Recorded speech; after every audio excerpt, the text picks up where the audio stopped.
it not for my godly counterpart, I would not have survived the battle against Titan Shang Tsung. Meeting him, though, raised questions. Why did I replace him in this new era? Why was I made mortal? Lord Liu Kang told me of his Raiden's nobility and righteousness, about his steadfast leadership in the defense of Earthrealm.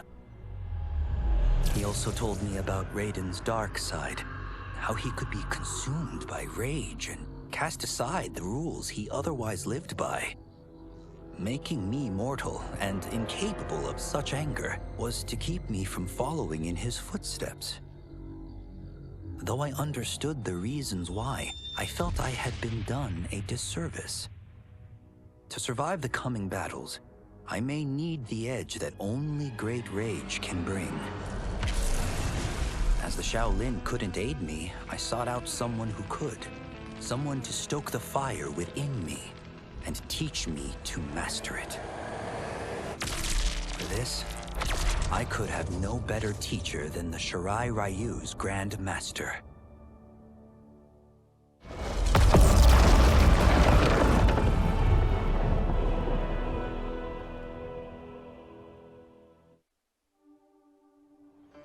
It was inevitable that the Shaolin Masters had me join them.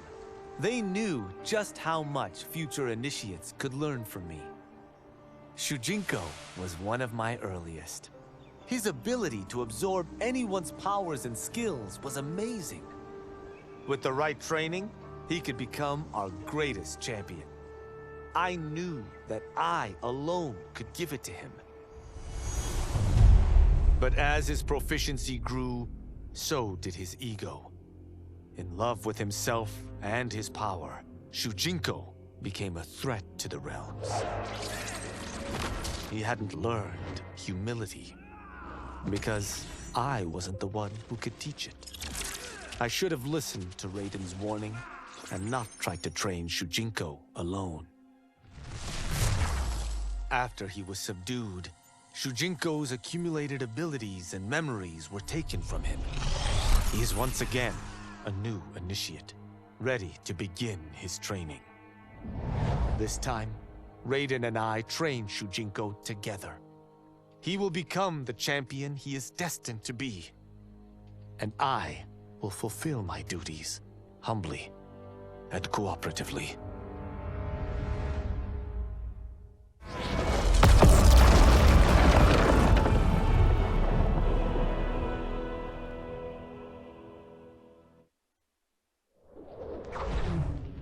Since this whole thing kicked off, I'd wondered why Liu Kang chose me to be a champion. I mean, sure, I was killing it as a martial arts star, but it's one thing when it's all for show. It's different when you're playing for keeps. Then Liu Kang let me in on his master plan. He wanted the masses to know about the world beyond them, the one filled with gods and monsters. And he wanted me to tell him about it. But I knew revealing the truth all at once would be too shocking of a plot twist for most. That's why I pitched doing a bunch of stories, to slowly get people used to it. And if there's one thing I can do, besides kick ass in combat, it's build a cinematic universe.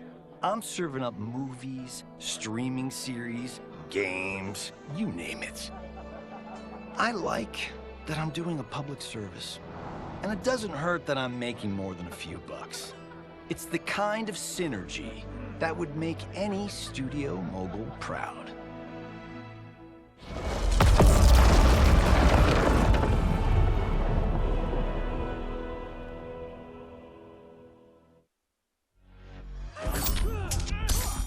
I wasn't looking for allies against the Yakuza, but I found one in Special Agent Jackson Briggs. He'd heard gangsters plotting to kill me on a wiretap and came calling, hoping I'd be his informant. We planned to part ways when we got the job done, but then Shang Tsung showed up to steal Sento. Needless to say, Jackson had questions. It blew his mind to hear that the stories in Johnny's movies were real. Once the shock wore off, Jackson quickly sized up the threats Earthrealm faced. To deal with them, he got his bosses at the FBI to form the Outworld Investigation Agency. When he asked me to sign on, I hesitated. After all, me? A government agent? But it's an important job. And more importantly to me, an honest living.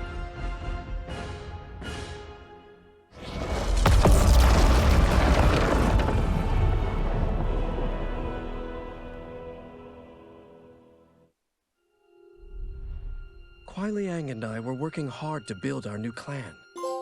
But even with the help of his close friend Harumi, it was difficult. The biggest problem was finding the right initiates.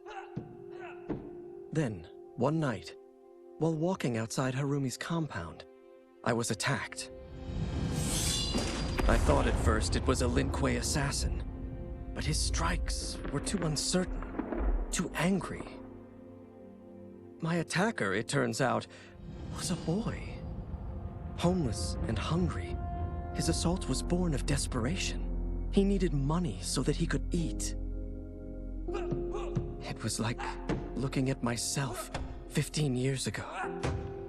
I would have ended up just like him if the Lin Kuei hadn't taken me in. So I took the boy to Kuai Liang, who also appreciated his fire. We made him our first initiate. The boy's name? Hanzo Hasashi.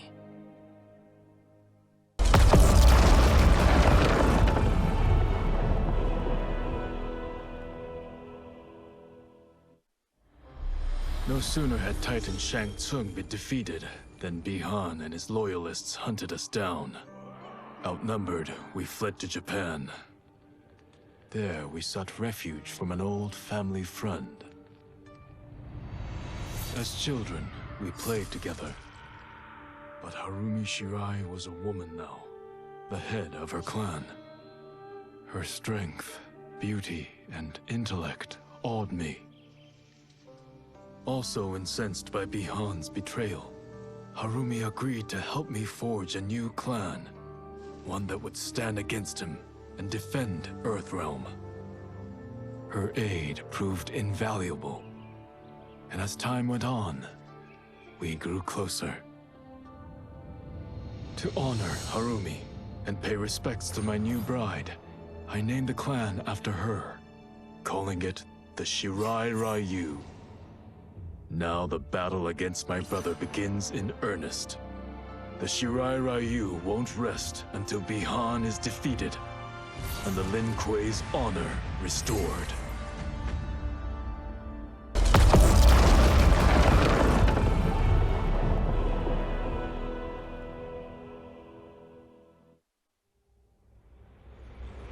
I had broken the Lin Kuei free of Liu Kang's enslavement.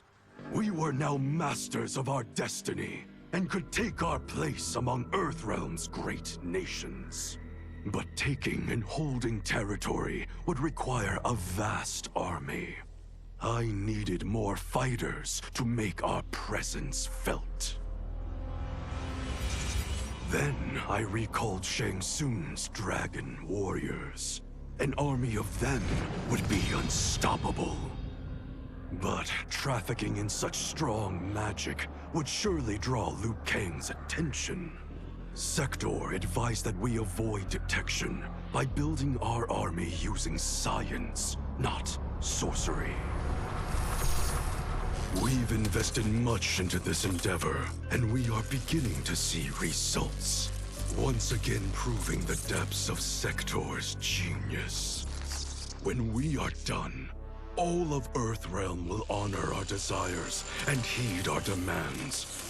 If not, they will face the Lin Kuei's wrath.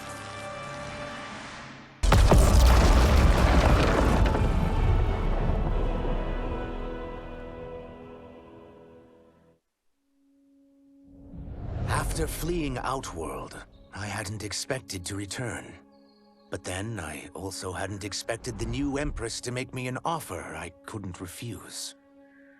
To thank me for helping stop General Shao's rebellion, she asked me to be her emissary to the Zaterrans.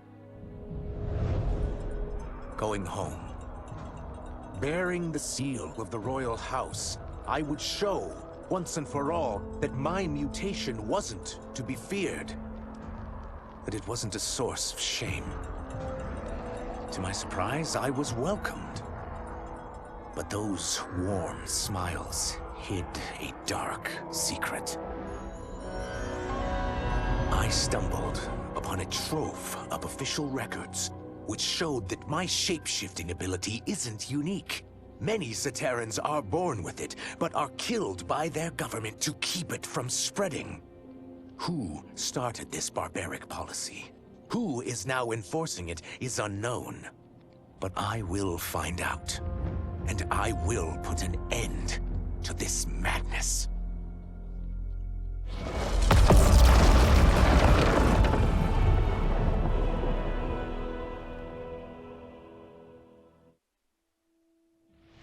I couldn't believe that Liu Kang welcomed me in Earthrealm, or that he thought me worthy to study with his Shaolin masters. After a lifetime of wishing for one, I finally had a home. But my joy was tempered as I thought about Serena. My shadow sister was still under Quan Chi's yoke, and she deserved a life free of him as much, if not more, than I. Quan Chi and my other sisters proved tenacious, but they were no match for my blade. I snatched Serena from them.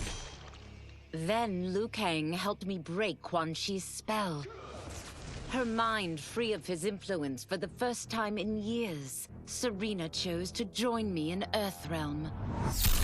My sister and I once again fight side by side. Only now we do so for Earthrealm. Together, we have formed the Order of Light.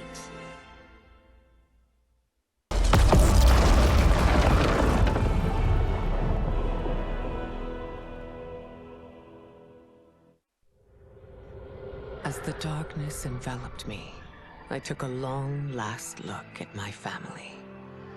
I did not expect to see them again until their souls joined mine in the living forest. But miraculously, my beloved husband delivered me from oblivion. Though he couldn't save my body, Jared had preserved my soul. Like him and countless others, I am now a part of Ermac. Yet ours is not a peaceful repose. The collected souls within Ermac have their own needs and agendas. Before we can speak as one, we must first reach consensus. I had thought, as the former rulers of Outworld, I and Jared would hold sway. But here we are, two souls among many thousands, fighting for the right to be heard. And if there is one thing we do well together, it is fight. We will win the right to govern Ermac as we once had governed Outworld. And we will rule for the benefit of all.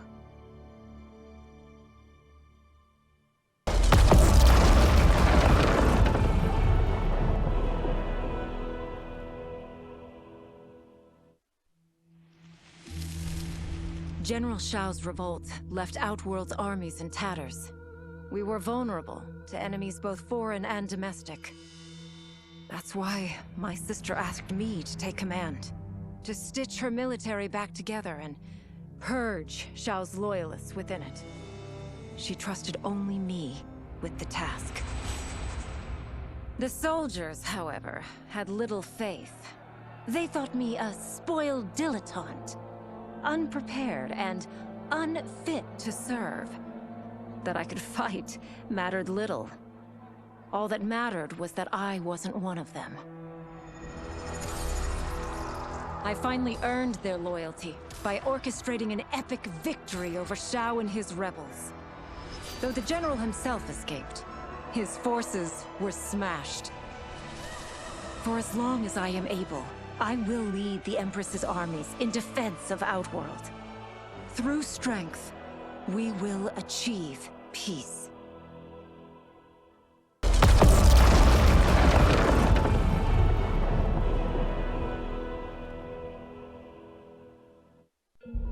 Though worried about how the public might react, I met with Baraka to discuss his Tarkatans. Speaking from his heart, he moved me. I agreed to visit his colony and see how his people lived.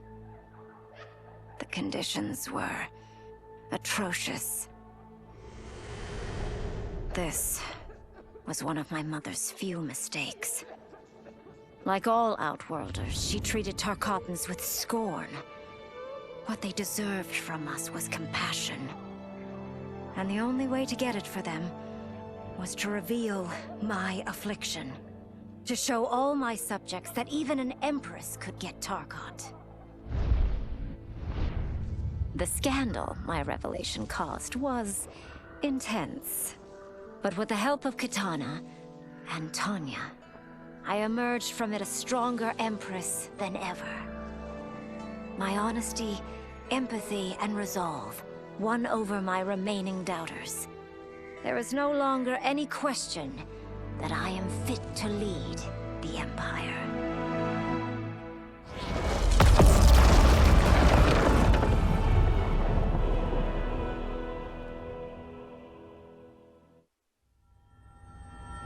While the regime had changed, little else had. My people still suffered in silence, ignored by the rest of Outworld. Though now I knew Empress Melina's secret, that she was also afflicted with Tarkat. If anyone would help, it would be her. But how to get an audience? Syzoth. He was the Empress's new emissary to the Zaterrans. I asked him to introduce us. At great personal risk, he agreed. And as I'd prayed, the Empress was willing to meet. Even better, she would visit the colony. She was shocked to see how we lived. She moved quickly to provide for our care and comfort. Thanks to the Empress and Syzoth, we Tarkatans are no longer pariahs. Until our disease can be cured, that will do.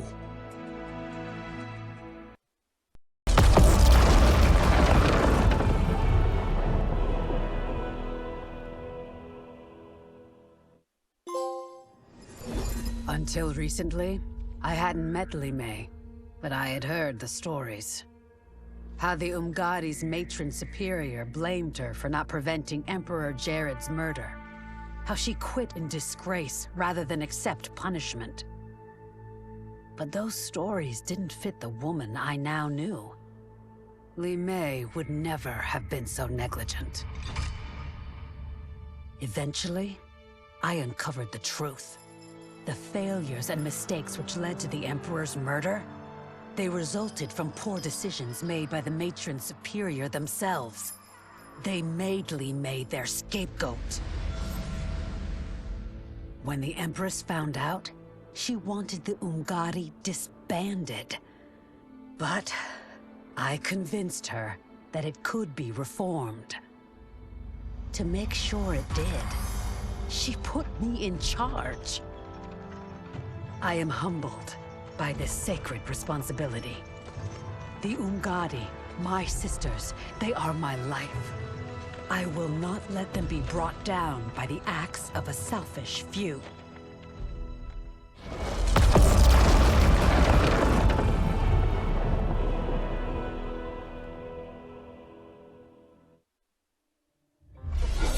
As her reign began, Empress Melina faced many challenges. To meet them, she turned to the people she trusted.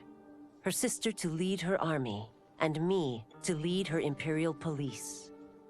Though I missed Empress Sindel dearly, I was glad my ties with her family had been mended. But while it was an honor to be made responsible for Outworld's internal security, I soon realized accepting the appointment was a mistake. I'm not cut out to be a bureaucrat, nor am I patient enough to navigate the Imperial Court's politics. I was at my best patrolling Sundo's streets, when I could feel the city's pulse and serve and protect its citizens directly. That's why I resigned my post and resumed my role as Sundo's first constable. I end each day knowing I've made a difference.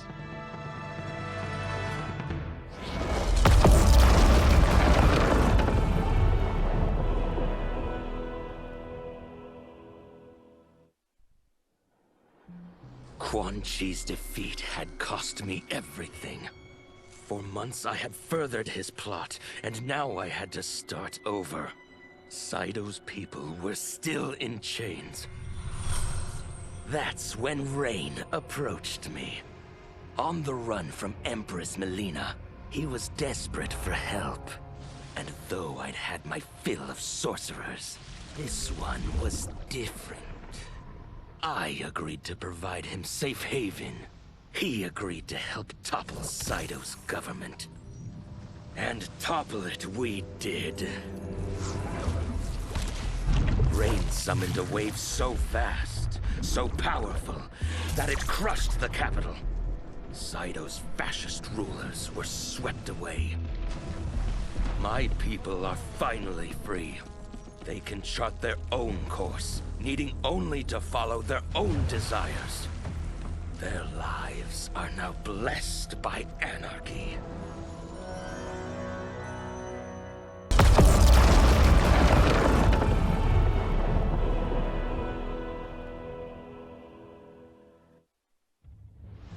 To elude capture by Empress Melina, I joined Havik's crusade in Saido.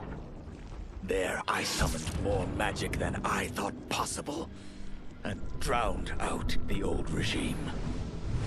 Havik's longed-for anarchy had been achieved. He was more than satisfied. But I was left empty and broken. Had I been satisfied as Outworld's High Mage, not let myself be tempted by Shang Tsung, a great city would not now lay in ruins. I've caused devastation, ended thousands of lives, all because of my blind ambition. I've betrayed my oath, my sovereign, and my realm. These high crimes merit punishment, and I'll accept whatever the Empress gives me. My only ambition now is to one day be forgiven.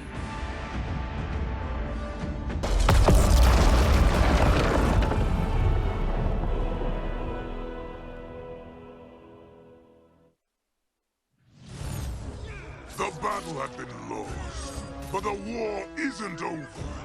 I won't stop fighting until I take Outworld's throne. That they thought Lei Chin Prison would hold me is laughable. Once free, I began planning my next campaign. I would need an unstoppable army to overthrow Melina. Unfortunately, most of my former soldiers lacked the courage to rally to my standard. Rebuilding my army would require finding new recruits. And that task is proving easier than expected. Outworld's golden age has left more than a few behind.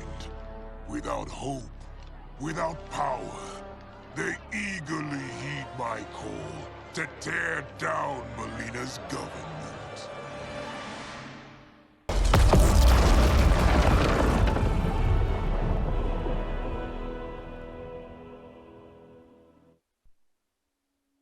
With General Shao freed from prison, we began raising a new army against the royal family.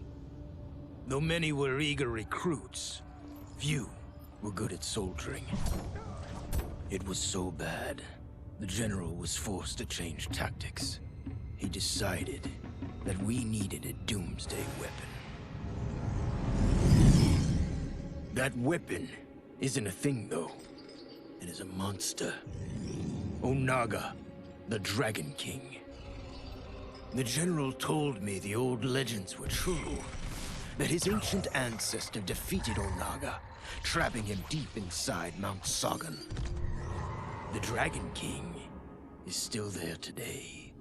His pent-up fury waiting to be unleashed. Because Onaga is so dangerous, the General wouldn't risk trying to tame him before. But now, he feels we have no choice. Though I likely won't survive, I accept this mission gladly. I can think of no greater honor than to give my life in the General's service.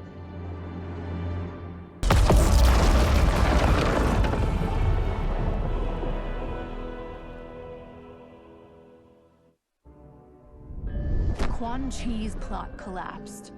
Along with it, my plan to secure new beings to feed my starving people. Because I'd advocated for partnering with him, I was held responsible. If I didn't seize for Viternus' new feeding grounds, the Coven would banish me. But then, I had a revelation. I didn't need to conquer realms to feed my people. I simply needed to capture enough beings to breed them. Once they multiply, Viternus will have a limitless, renewable source of food. And I only need a few thousand to start. A number so small compared to the billions in the realms that no one will notice as people go missing. But it will be more than enough to establish our breeding stock and feed a ravenous Viternus.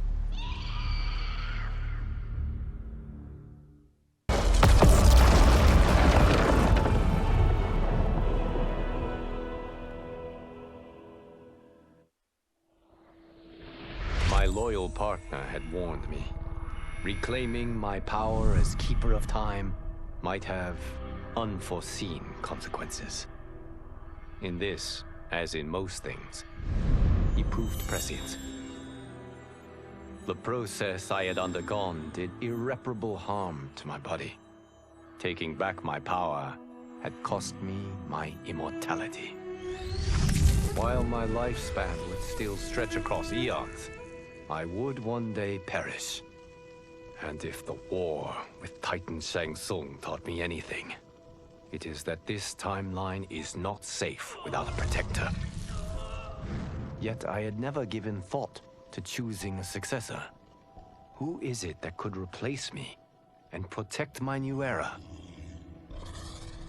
The answer, of course, is Geras. Tireless and meticulous, he is perfectly suited to be entrusted with this grave duty. And no one knows better the temptations of the hourglass. I have no doubt he will be above them.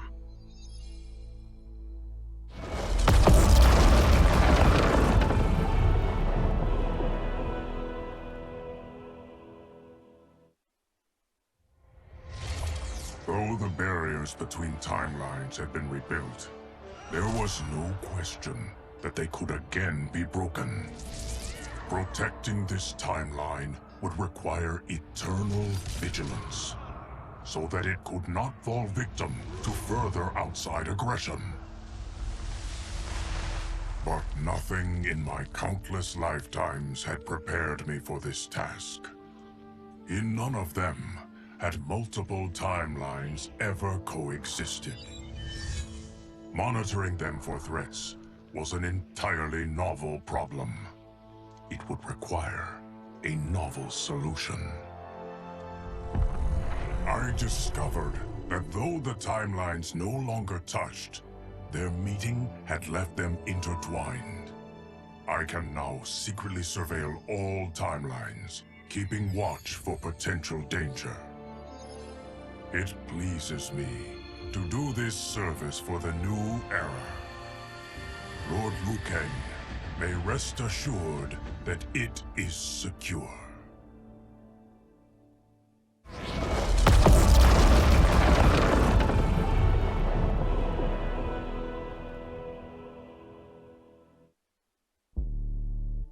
After escaping Lei Chin prison, I was hounded by the Imperial Police. I needed a place to hide and to recuperate while I plotted the best way forward. I knew the remote canton of my youth would be perfect. To escape capture, I traveled by sea. Little did I know that a gargantuan storm was brewing. My tiny craft was smashed apart. I closed my eyes, waiting to drown, hoping that the Netherrealm wouldn't claim my soul. But when I reopened them, I found myself not in hell, but on a deserted island. From its ruins, I could tell that great sorcerers had once lived there. In the caves beneath the ruins, I found what I can only describe as a well of souls. Once I learn how to wield its power, I will become invincible.